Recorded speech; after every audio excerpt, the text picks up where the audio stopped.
ابو لہب کا واقعہ تو میں نے بتایا تھا کیسے اس کی موت کیسے آئی تھی، یعنی یہ 7 راتیں ہی گزری تھی، اس کے بعد اسے عطسہ کی بیماری ہو گئی تھی اور اس میں اس کا خاتمہ ہوا تھا۔ یہ میں نے میرا خیال ہے لیکچر نمبر 8 میں آپ کو بتایا تھا۔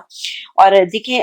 جو ام الفضل نے جو ان کے مارا تھا، تو ام الفضل رشتے میں کیا لگتی تھی ویسے؟ ابو لہب ان کے رشتے میں کیا لگتا تھا؟ یعنی دیور ہوگا یا جیٹ ہوگا؟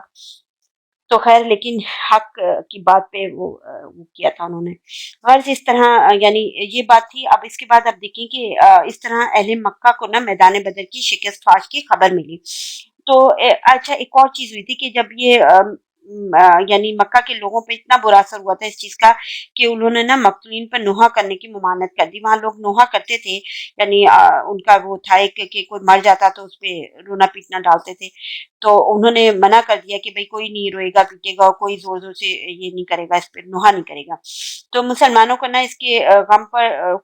یعنی اگر وہ نوحہ کریں گے تو مسلمان خوش ہونے کا موقع مل جائے گا۔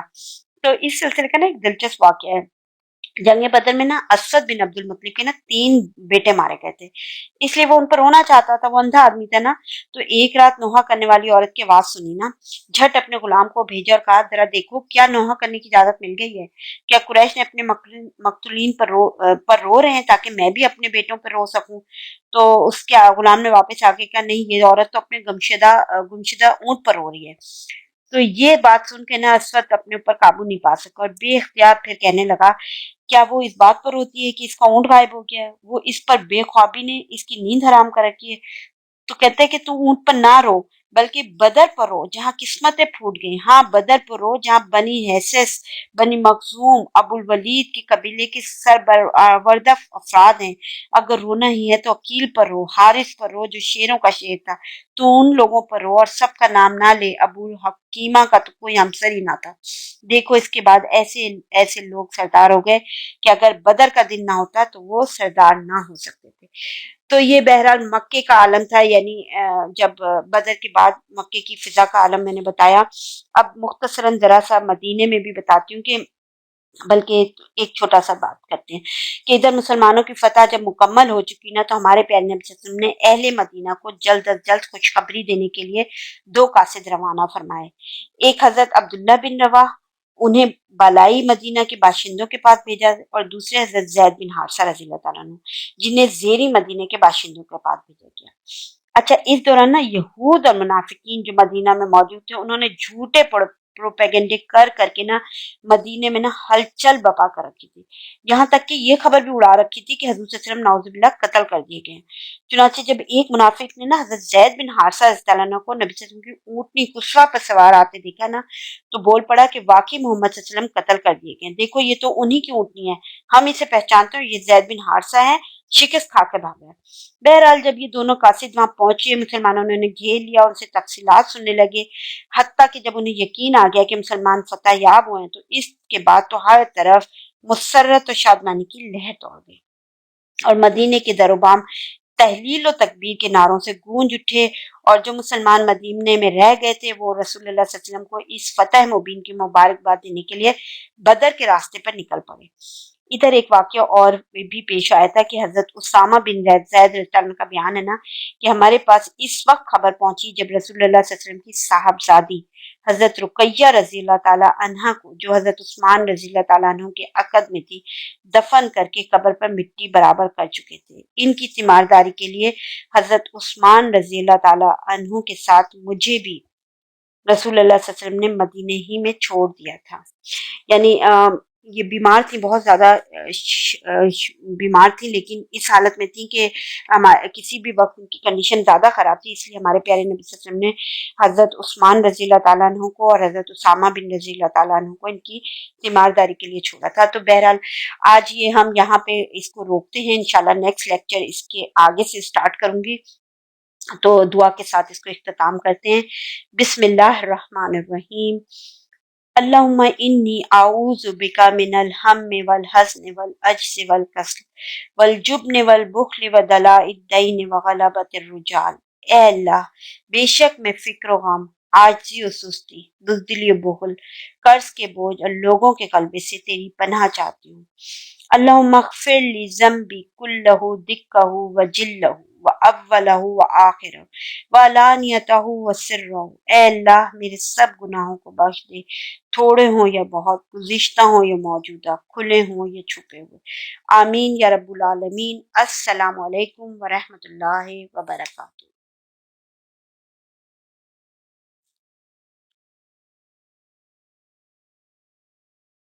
زہ مقدر حضور حق سے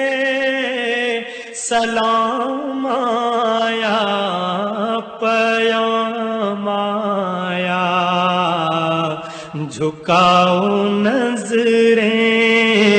بچھاؤ پلکیں،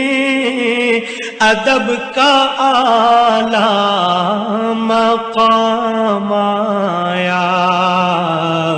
زہ مقدر حضور حق سے سلام آیا، پیام آیا، جھکاؤ نظریں بچھاؤ پلکیں، ادب کا اعلیٰ مقام آیا، زہ مقدر۔ یہ کوثر سے کفن لپیٹے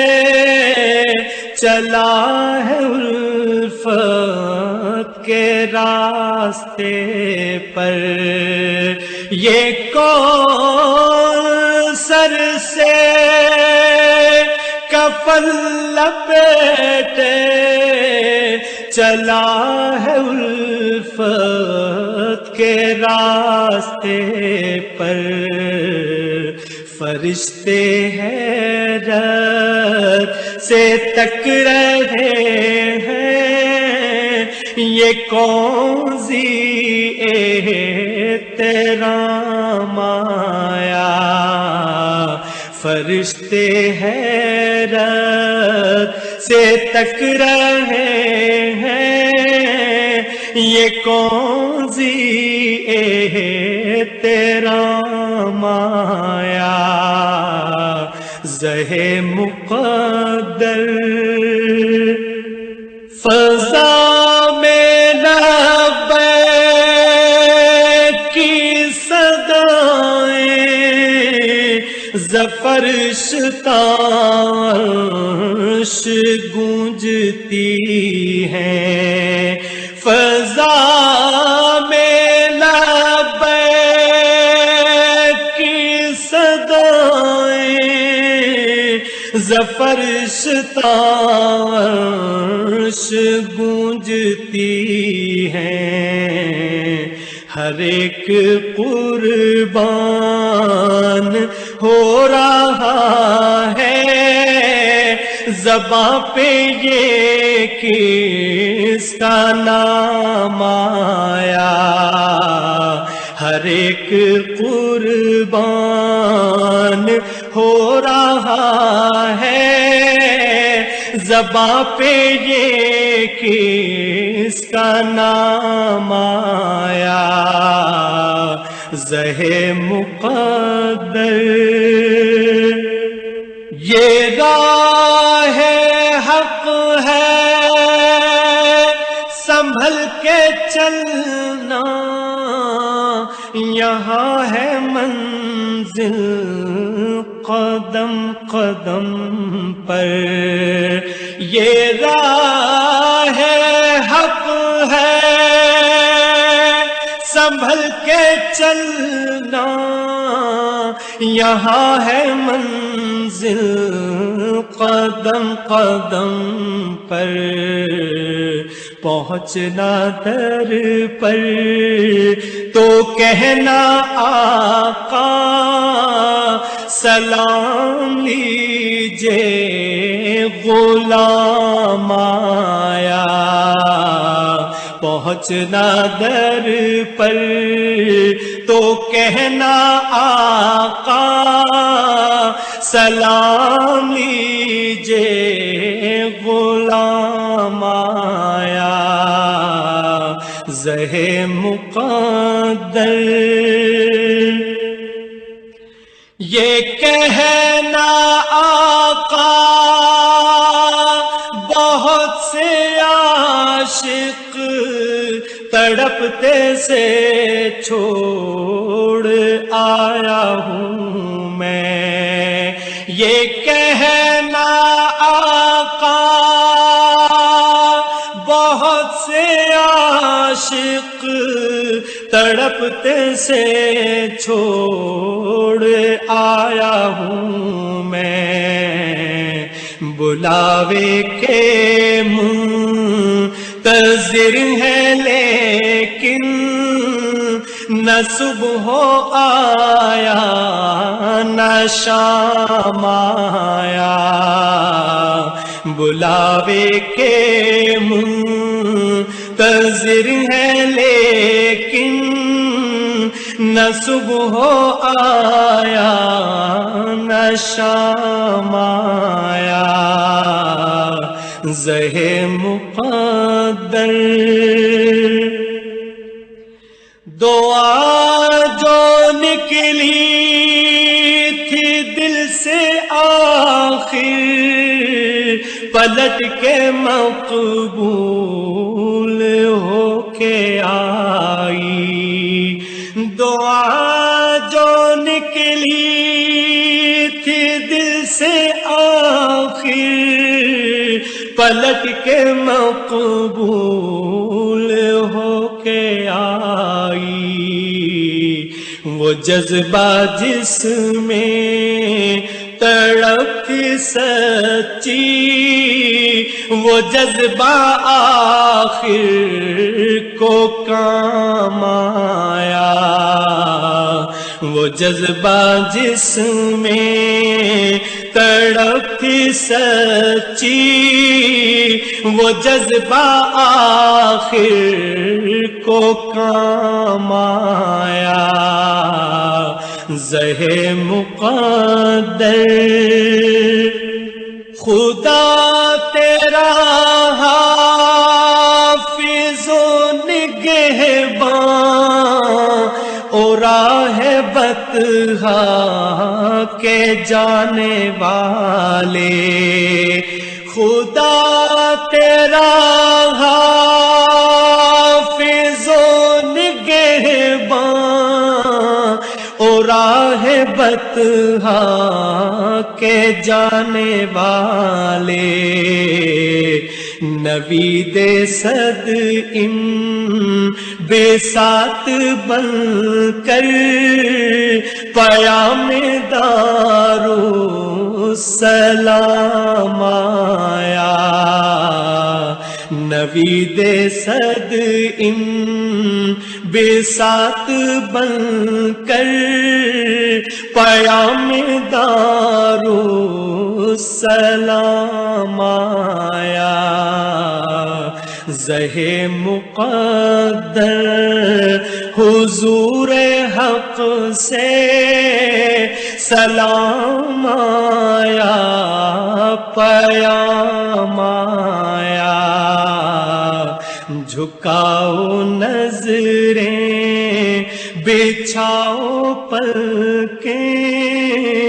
ادب کا اعلیٰ مقام آیا زہ مقدر۔